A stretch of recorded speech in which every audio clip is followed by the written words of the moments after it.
It's a new day here in the hills of central Sardinia, Italy.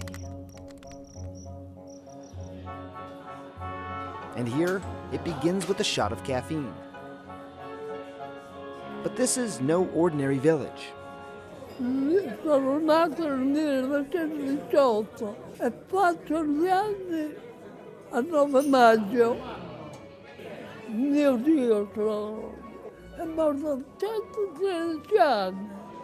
Tiana is one of a cluster of villages, some 2 hours away from the capital, Cagliari, where the longevity of its residents has become a global phenomenon.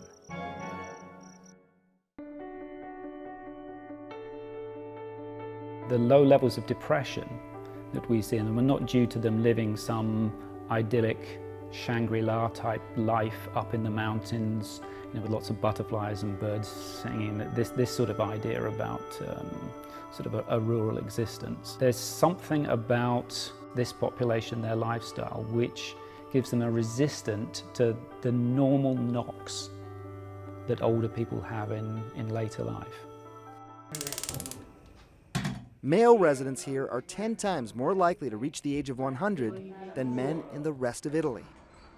20 years ago, almost everybody were convinced that the explanation was genetic. In fact, you know that Sardinian population is well known for a gap in the genetic background from other European population. This is because it was an isolated population. We have explored many candidate genes, but I was disappointed.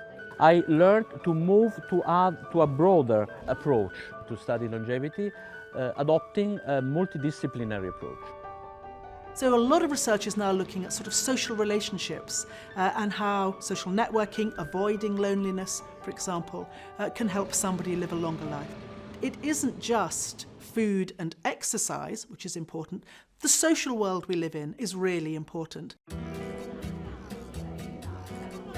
Human being can't be alone. Since we are born, we do have social contacts. Since we are born, we are part of a system, actively part of a system.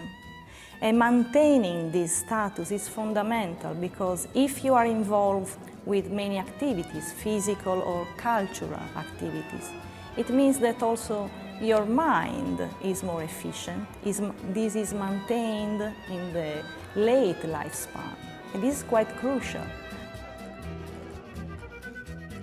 Ancora mi sento giovane e speriamo, se non a 113, arrivare al secolo, ai 100 anni. Speriamo.